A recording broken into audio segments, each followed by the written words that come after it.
નમસ્કાર, જાણો ભાગ્ય ગાથા કાર્યક્રમમાં આપનું સ્વાગત છે। તો આ નવા કાર્યક્રમની સાથે આપની સમક્ષ આવી રહ્યા છે। તો આ કાર્યક્રમમાં ખાસ કરીને ભાગ્યોદય વિશે આપને ઘણી જાણકારી આપવાનો પ્રયાસ કરીશું અને તેની સાથે જ ભાગ્યને કઈ રીતે બદલી શકાય છે તેના વિશે આપને જણાવીશું। એવા ઘણા સવાલો કે જેનું હલ કદાચ આપની પાસે નથી હોતું। કહી શકાય છે કે ગૃહિણીઓ છે, વિદ્યાર્થીઓ છે, દરેકે દરેક વ્યક્તિ, વેપારીઓ છે, તેમના ક્ષેત્રમાં કઈ રીતે ઉજ્જવળતા મેળવી શકે છે તે ઉપરાંત એવા પ્રશ્નો જેમ કે લગ્નના કોઈ પ્રશ્નો હોય, સંતાન પ્રાપ્તિના પ્રશ્નો હોય કે પછી હેલ્થ રિલેટેડ કોઈ પ્રોબ્લેમ હોય, એવા તમામ જે પ્રોબ્લેમ્સ હોય તેમનું સોલ્યુશન આપને આપવાનો પ્રયાસ કરીશું। ખાસ કરીને જન્મ કુંડળીથી, તેની સાથે જ જન્મ કુંડળી સાથે આ બધા જ પ્રશ્નોના જવાબ કેવી રીતે જોડાયેલા હોય છે તે પણ આજે આપને જણાવીશું અને એની સાથે સાથે આપના ઘણા સવાલો હશે જે આગળના એપિસોડમાં એનો જવાબ પણ આપને આપીશું। પરંતુ આજે આ એપિસોડમાં ખાસ કરીને આપને જાણકારી આપીશું કે 12 કુંડળીના ભાવોના ફળ શું હોય છે। આજે જાણીશું કુંડળીના 12 ભાવોનું ફળ, જેની માટે મારી સાથે અહીંયા ખાસ જોડાઈ ગયા છે જ્યોતિષાચાર્ય કાર્તિક શાસ્ત્રીજી। કાર્તિક શાસ્ત્રીજી, આપનું સ્વાગત છે। સર્વ દર્શક મિત્રોને મારા જય શ્રી કૃષ્ણ, સાથે જય પરશુરામ। તો કાર્તિકભાઈ, આજે ખાસ કરીને આપણે જ્યારે વાત કરી રહ્યા છે જન્મ કુંડળીને લઈને, એની સાથે સાથે જે પ્રકારે વાત કરી કે ભાગ્યને બદલી શકાય છે કે કેમ, તેવા ઘણા સવાલો લોકોના મનમાં રહેતા હોય છે। ઘણા બધા સવાલોના જવાબ તો આપણે આપતા રહીશું, પરંતુ આજે સૌથી પહેલા આપણે શરૂઆત કરીએ કે લોકોને જણાવીશું કે જન્મ કુંડળી એટલે શું। જન્મ કુંડલી એટલે કે 12 ભાવોમાંથી એક વસ્તુ જ્યારે નક્કી કરાય ને એને જન્મ કુંડલી કહેવાય છે। જન્મ કુંડલીની અંદર 12 ભાવો છે। એ 12 ભાવોની અંદરથી આપણે તમામ પ્રકારનું આપણા જીવનની અંદર જશ છે, અપજશ છે, માન છે, અપમાન છે, આ બધી જ વસ્તુ એ 12 ભાવોના કનેક્ટેડ હોય છે। એટલે જો પ્રથમ ભાવ તમે દેખો, દ્વિતીય ભાવ દેખો, તૃતીય ભાવ દેખો, ચતુર્થ ભાવ દેખો, દરેક ભાવની અંદર કંઈકની કંઈક વસ્તુ એવી હોય છે કે જેનાથી મનુષ્ય પોતાનો ભાગ્યોદય કરી શકતો હોય છે। એટલે એવું કહેવાય છે કે પ્રથમ છે દેહ ભાવ કહેવાય છે, બીજો ભાવ આવે ધન ભાવ કહેવાય, ત્રીજો ભાવ છે સાહસ અને પરાક્રમ માટે હોય છે, ચોથો ભાવ છે માતા અને સુખ માટે હોય છે, પાંચમો ભાવ છે એ વિદ્યા અને સંતાન માટે હોય છે, છઠ્ઠો ભાવ છે આપણો રોગ અને શત્રુ માટેનો છે, સાતમો ભાવ છે આપણા દાંપત્ય જીવનનો છે, પત્ની માટેનો છે, અને આઠમો ભાવ છે એ આપણું આયુષ્ય છે।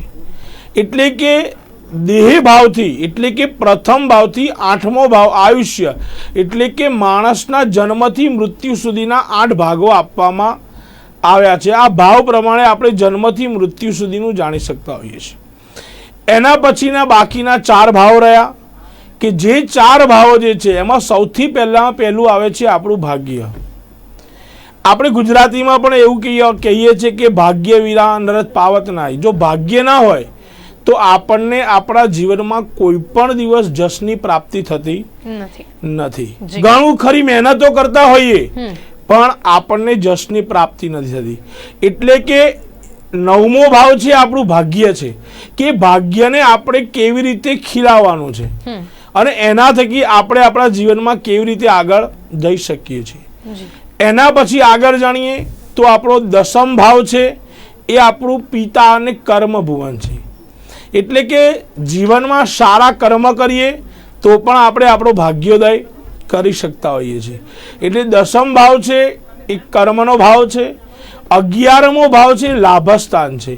એટલે કે કયા વ્યક્તિ થી અથવા તો કયા વેપારથી, કઈ વસ્તુથી ક્યારે આપણને કયા પ્રકારનો લાભ પ્રાપ્ત થઈ શકે એ આપણે 11મા ભાવથી જાણી શકીએ છીએ।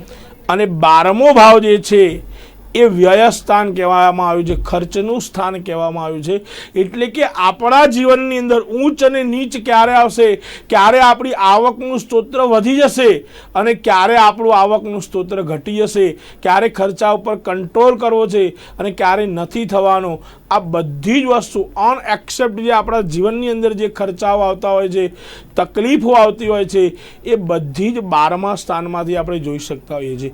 તો આ જન્મ કુંડલીના આપણા 12 ભાવ હોય છે અને આ 12 ભાવોના પ્રિડિક્શન ઉપરથી આપણે આપણા ભાગ્યને હંમેશા માટે આગળ લઈ જઈએ છીએ। જી જી જી જી શાસ્ત્રીજી, આ તો વાત કરી આ 12 ભાવોની. તો હવે જો વાત કરીએ તો આ 12 ભાવોની જ્યારે પરિભાષાને ક્યાંક સમજવાનો પ્રયત્ન કર્યો છે, ત્યારે 12 ભાવોનું વિશેષ ફળકથન એ કેવી રીતે થાય છે? દરેક ભાવોની સાથે કંઈક ને કંઈક વસ્તુ સંકળાયેલી છે. પ્રથમ ભાવ છે આપણો દેહ ભાવ છે. એ દેહ ભાવમાંથી આપણને એટલી ખબર પડી શકે કે આપણો સ્વભાવ કેવો છે. જો ઘણી બધી વસ્તુ એવી છે કે ભાગ્યને ઉદય કરવો હોય તો એક એક વસ્તુને આપણે કંટ્રોલ કરતા જઈએ તો એ બધી જ વસ્તુ જ્યારે સિસ્ટમ ઉપર આવે ત્યારે આપણો ભાગ્યોદય થઈ શકતો હોય છે. તો સૌથી પહેલાં પેલું આપણું દેહ ભાવ છે કે જેની ઉપરથી આપણો રંગ છે કે આપણો સ્વભાવ છે, આ બધું આપણે જોતા હોઈએ છીએ. તો આપણા સ્વભાવને આપણે કંટ્રોલમાં કરીએ, આપણો સ્વભાવ સારો બનાવીએ તો પણ આપણો દેહભાવ મજબૂત થઈ શકતો હોય છે. એ આત્મભાવ પણ કહેવામાં આવે છે. એટલે કે આપણી પોતાની સેલ્ફ કોન્ફિડન્સ શક્તિ જો આપણે વધારીએ તો પણ આપણને એનાથી ફાયદો થતો હોય છે. બીજો ભાવ જ્યારે આવે છે તેને ધનભાવ કહેવામાં આવે છે. એ ધનભાવ એટલે કે આપણને આપણા જીવનની અંદર સુખ સમૃદ્ધિ કેવી રીતે પ્રાપ્ત થશે, કયો ગ્રહ ત્યાં પડ્યો છે, મારક થાય છે, બાધક થાય છે, કેવી રીતનો છે, એના ઉપર વિશેષ ફળકથન કરવામાં આવતું હોય છે. ઘણીવાર એવું હોય કે માર્કેશ ગ્રહ હોય ને આપણે ધારણ કર્યો હોય તો એ આપણને જીવનમાં સુફળ પણ નથી આપતો, આપણને હેરાન પણ કરતો હોય છે. આવેલી સારી ઓપોર્ચ્યુનિટી જે આપણને મળતી હોય છે એ પણ આપણા પાસેથી કદાચ જતી રહેતી હોય છે. તો એ બીજા ભાવની અંદરથી આપણને ધનની કેવી રીતે પ્રાપ્તિ થશે એ જોઈ શકાય છે. ત્રીજો ભાવ છે આપણું સાહસ, પરાક્રમ અને ભાઈ ભાંડુ માટેનું સ્થાન આપેલું છે. તો એની ઉપરથી આપણે જોઈ શકીએ કે ક્યારે સાહસ કરવું જોઈએ, કેવું પરાક્રમ કરવું જોઈએ, આપણા ભાઈઓ થકી આપણને કેટલો લાભ મળી શકવાનો છે, નાની મોટી વિદેશની યાત્રાઓ થવાની છે કે નથી થવાની, એ બધું જ આપણા ત્રીજા સ્થાન ઉપરથી આપણને પ્રાપ્ત થતું હોય છે. હવે જ્યારે આપણી જ કુંડલીની અંદર ત્રીજા જ ભાવની અંદર કોઈ એવો કુર અથવા પાપ ગ્રહ પડ્યો હોય, ખરાબ ગ્રહ પડ્યો હોય તો આ બધું આપણને પ્રાપ્ત થતું નથી હોતું. છતાં પણ આપણે એની માટે મહેનત કરતા હોઈએ છીએ. તો મહેનત ક્યારે કરવી કે એ ગ્રહો આપણને સુફળ આપતા થાય, એની દશાની અંદર, અંતરદશાની અંદર, વિષોત્તરી દશાની અંદર એ આપણને સુફળવાળા બનતા હોય ત્યારે જો આપણે એ પ્રત્યેની મહેનત કરીએ તો એ બધામાંથી આપણને ફાયદો મળતો હોય છે. એક સમય એવો હોય છે, એક સમય ઉપર જો મહેનત કરવામાં આવે તો એનું ફળ મળી શકે છે. એ સમયની જાણકારી મેળવવી જરૂરી હોય છે.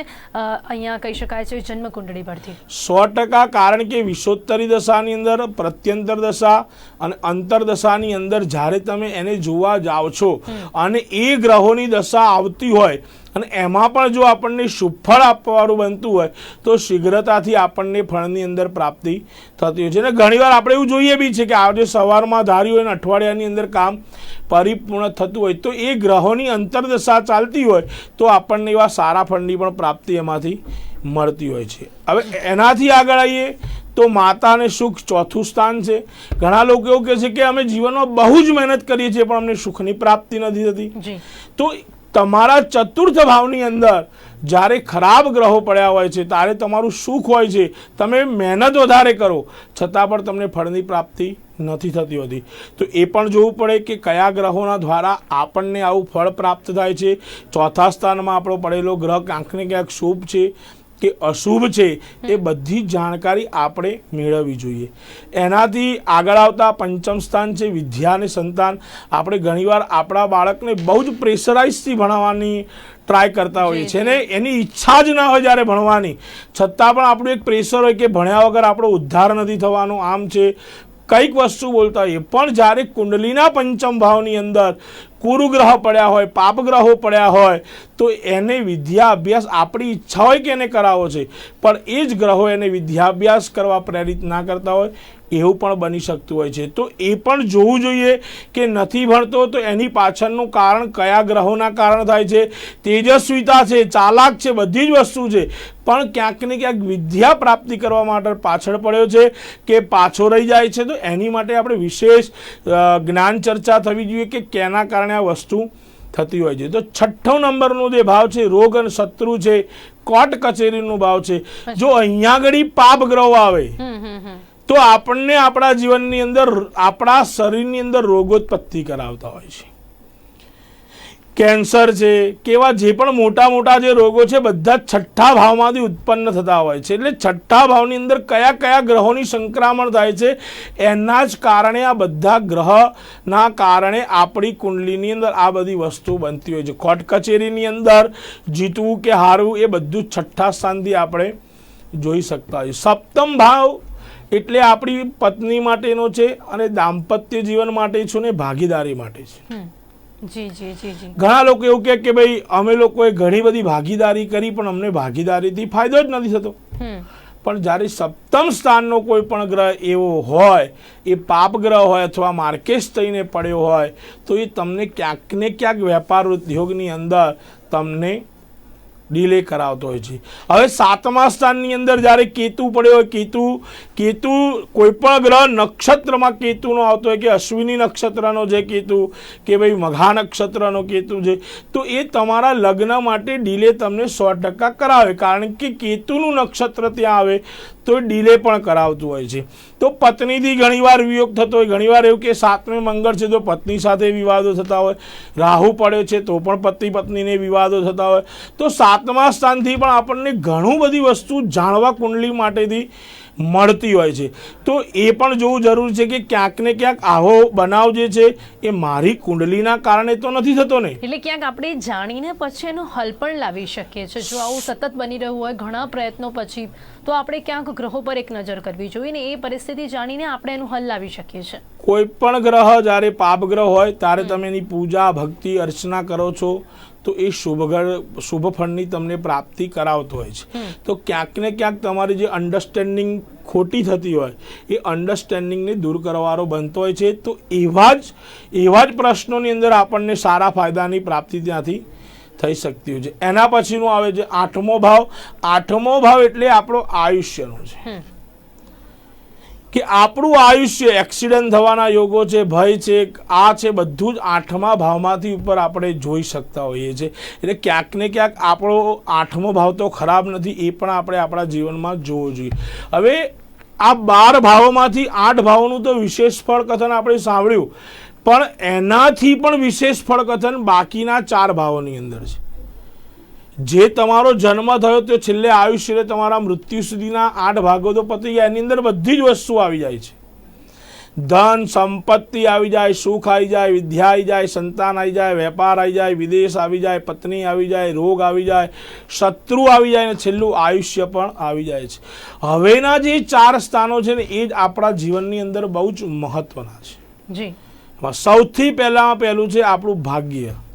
એટલે એવું કહેવાય છે કે ભાગ્યમ ફલતી સર્વત્ર. આપણા ભાગ્યમાં હોય તો આપણને પ્રાપ્ત થયા વગર રહેતું નથી. પણ ભાગ્યમાં પ્રાપ્ત કરવા માટે આપણે આપણા ભાગ્યને બનાવવું એ પણ જરૂરી છે. જ્યાં સુધી આપણે આપણા ભાગ્યના ગ્રહોને સારા નથી બનાવતા કે ભાગ્યના ગ્રહોની વિષોત્તરી દશા સારી દશા નથી આવતી કે યોગીની દશા સારી નથી આવતી કે અષ્ટોત્તરી દશા સારી નથી આવતી, ત્યાં સુધી એ ભાગ્ય આપણું કામ કરતું નથી હોતું. તો આપણો ભાગ્યસ્થાનનો જે ગ્રહ છે એને સૌથી પહેલાં તો આપણે મજબૂત કરવો જોઈએ. એ કેવી રીતે મજબૂત થાય છે? જો દેવ દર્શન કરવાથી થાય છે, ગરીબોને દાન આપવાથી થાય છે, કુટુંબ પરિવારમાં મદદ કરવાથી થાય છે, સમાજમાં મદદ કરવાથી થાય છે, કે અન્ય કઈ પ્રવૃત્તિવાળા આપણે આપણા ભાગ્યનો જશ લઈ શકીએ છીએ. એ તમામ વસ્તુ આપણને 9મા સ્થાન ઉપરથી જોવા મળે છે. અને એનાથી સૌથી મોટામાં મોટું આપણે ભાગ્યોદય આપણા જીવનમાં કરતા હોઈએ છીએ. એનાથી આગળ જ્યારે જઈએ છીએ ત્યારે એવું કહેવાય કે 10મ સ્થાન તમારું કર્મ. આ પિતા અને કર્મની વાત છે. કર્મ એટલે કે તમે સારા નરસા જે પણ કર્મ કરો છો એના થકી પણ તમે તમારા ભાગ્યનો ચમત્કાર કરી શકો છો. એટલે ક્યાંક વિશેષ મહેનત કરવા છતાં પણ ભાગ્ય નથી મળતું તમને, તો તમે તમારા કર્મને ચેન્જીસ કરો. તમે કોઈ પણ કામ કરો છો, કામની અંદર બદલાવ લાવો, પરિસ્થિતિ પ્રમાણે તમારો બદલાવ લાવશો તો ક્યાંક ને ક્યાંક તમારા કર્મ દ્વારા એ તમારો ત્યાં ઘડી ભાગ્યોદય કરાવશે. પિતાનું સ્થાન છે એટલે એવું કહેવાય કે પિતૃઓનું સ્થાન છે, એટલે એની અંદરથી પણ તમારા પિતૃઓના આશીર્વાદ થકી પણ તમે તમારા ભાગ્ય બનાવી શકો છો. કારણ કે શાસ્ત્રએ એવું કીધું છે કે શિશુલો માતૃપુણ્યેન પિતૃપુણ્યેન ચાતુર ઔદાર વંશ પુણ્યેન આત્મપુણ્યેન ભાગ્યવાન. એટલે તમે પિતૃઓની કૃપા હોય તો પણ તમે તમારા ભાગ્યને બનાવી શકો છો. એનાથી આગળ જતા 11મો ભાવ આવે છે. એ 11મો ભાવ છે એ લાભસ્થાન છે. એટલે કે કઈ વ્યક્તિ દ્વારા, કઈ પાત્રતા દ્વારા, કઈ વસ્તુ દ્વારા કે કઈ જગ્યા દ્વારા આપણે આપણો લાભ મેળવી શકતા હોય છે.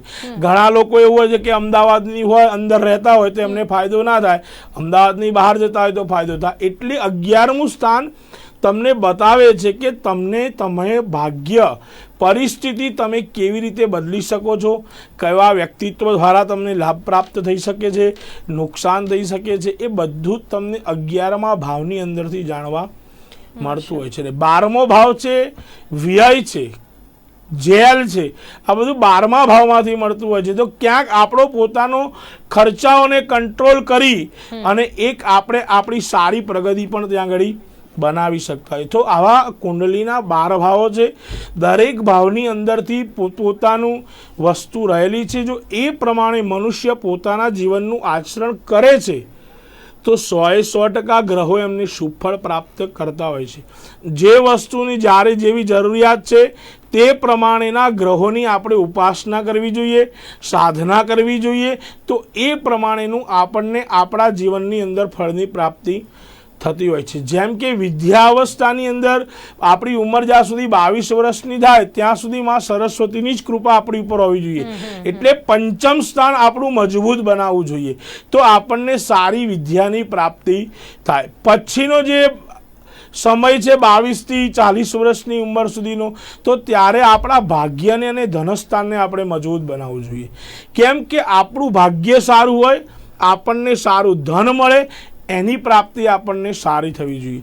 40 થી 45 વર્ષનો જે સમયગાળો છે એની અંદર ચતુર્થ ભાવને આપણે મજબૂત કરવું જોઈએ અને 10મ ભાવને મજબૂત કરવું જોઈએ. ચતુર્થ ભાવ એટલે કે સારી સુખ સમૃદ્ધિની આપણને પ્રાપ્તિ થઈ જાય અને આપણું કર્મ પણ હંમેશાની માટે સારું રહે. ને 45 વર્ષથી 60 વર્ષનું જે આપણું આયુષ્ય જે છે એની અંદર તમારે કયા ગ્રહોની, તો તમારા 8મ ભાવના સ્વામીની તમારે પૂજા કરવી જોઈએ, લગ્નના સ્વામીની પૂજા કરવી જોઈએ, 6ઠ્ઠા સ્થાનના માલિકની તમારે પૂજા કરવી જોઈએ. કેમ કે તમારું આ દેહ, તમારો જે જન્મ થયો છે એ તમારો સારો થાય, તમને કોઈ પણ રોગ અને શત્રુની પ્રાપ્તિ ના થાય અને તમારું આયુષ્ય સારું રહે. આની માટે તમારે એની પ્રાપ્તિ કરવી જોઈએ. આ વચગાળાની અંદર એક જ વસ્તુ રહી જાય છે કે જીવનની સ્થિર પ્રગતિ માટે 7મ સ્થાનને તમારે લેવું જોઈએ. કારણ કે તમારું દાંપત્ય જીવન જે છે એનો પીરિયડ છે તમારા જીવનની અંદર 24 થી 30 વર્ષનો સમય છે. એની અંદર 7મ ભાવની અંદર કોઈ અશુભ ગ્રહો તો નથી ને, તો એ અશુભ ગ્રહોની તમારે પૂજા અર્ચના કરાવી. તો આમ 12 ભાવોનું ફળકથન થતું હોય છે. દરેક પ્રશ્નનું નિરાકરણ આપણને જન્મ કુંડળી દ્વારા જ પ્રાપ્ત થતું હોય છે. જી જી જી. તો એ કેવી રીતના થઈ શકે છે શાસ્ત્રીજી? અહીંયા આપણે જે ફળકથનની વાત કરી અને ભાગ્યોનો ઉદય આ 12 ભાવો દ્વારા થઈ શકે છે કે કેમ, અને કઈ રીતે કરવામાં આવી શકે છે? હવે આની અંદર કઈ રીતે થઈ શકે, તો પોતાની જન્મ કુંડલીની અંદર કયા ગ્રહો ક્યાં પડ્યા છે એ આપણને કેવું ફળ આપે છે અને એની સામે આપણો કયો પ્રશ્ન છે. તો દરેક પ્રશ્નની સામે વિદ્યાભ્યાસ માટે છે તો એને સરસ્વતીની ઉપાસના કરવી જોઈએ, એને પૂર્વથી પશ્ચિમમાં બેસીને ભણવું જોઈએ, એનું ટેબલ આ રીતે જ રાખવું જોઈએ, ઉગતા મોઢે એને સૂવું જોઈએ. તો ઘણી બધી વસ્તુ છે. રોજ સવારે ઉઠીને સૂર્યનારાયણ ભગવાનને જલ અર્પણ કરવું જોઈએ. તો ઘણી બધી વસ્તુઓ છે કે એની જન્મકુંડલી પ્રમાણે એ કયા ફેક્ટરની અંદરથી કરે છે તો એને સારા ફળની પ્રાપ્તિ થાય છે. એ બધું જ એને ત્યાં આગળ વિચારવું પડે, એની કુંડલી પ્રમાણે એનું ફળકથન કરવું પડે. જી જી જી. એટલે કહી શકાય છે કે આ જે 12 ભાવો છે એમના દ્વારા આપણે આ ભાગ્યોનો ઉદય તો કરી શકીએ છીએ. જ્યારે કોઈ પણ પ્રકારની સમસ્યા હોય તો આપણે ક્યાંક એનો હલ આ રીતે લાવી શકીએ છીએ. હવે શાસ્ત્રીજી, અહીંયા જો વાત કરીએ વ્યાપાર ઉદ્યોગની, જે રીતે આપણે વાત કરી કે દરેક ક્ષેત્રમાં આપણે કોઈ પણ સમસ્યા હોય તો તેનું હલ અહીંયા જણાવી શકીએ છીએ. જો વ્યાપાર ઉદ્યોગની વાત કરીએ તો વ્યાપાર ઉદ્યોગવાળાઓ ગ્રહયોગ દ્વારા કઈ રીતે ફાયદો મેળવી શકે છે? જે વેપાર માણે જે માટે એ લોકો કામ ધંધો કરી રહ્યા છે, કયા વસ્તુનો કામ ધંધો કરી રહ્યા છે, એ ચીજનો, એ વેપારનો કયો માલિક થાય છે. દાખલા તરીકે લોખંડનું કોઈ કામ કરતો હોય તો લોખંડનો માલિક શનિ થાય છે. કેમિકલ્સનું કામ કરતો હોય તો એનો સ્વામી મંગળ થાય છે. તો એનો જે વાર આવતો હોય, એનો જે દિવસ આવતો હોય, એવા દિવસે એને એ દેવની પૂજા અર્ચના કરવી જોઈએ કે મારો વેપાર ધંધો આનાથી પણ 100 ગણો આગળ વધારે ચાલે.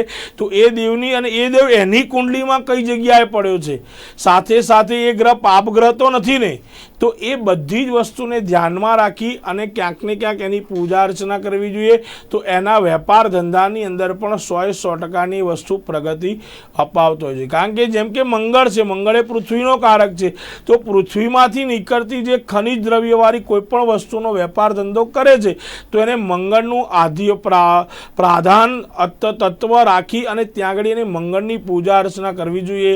મંગળવારનો ઉપવાસ કરવો જોઈએ. મંગળવારના દિવસે પોતાની ફેક્ટરીની અંદર કે કોઈ પણ જગ્યાએ ગંગાજળ ઇત્યાદિ બધું છાંટી અને વસ્તુને પવિત્ર કરવી જોઈએ, જેનાથી એનો વેપાર ધંધો જે છે એ સારો ચાલે. જી, એટલે ક્યાંક વ્યાપાર ધંધાની સાથે જોડાયેલા જે લોકો છે એ લોકો ગ્રહ યોગથી આ પોતાના ક્ષેત્રમાં ફાયદો મેળવી શકે છે. જી ચોક્કસથી. તો આજે સમય અહીંયા સમાપ્ત થાય છે. કાર્તિક શાસ્ત્રીજી, આપ અમારી સાથે જોડાયા અને સાથે જ તમામ લોકોને આ યોગ્ય જાણકારી આપી તે બદલ આપનો ખૂબ ખૂબ ધન્યવાદ.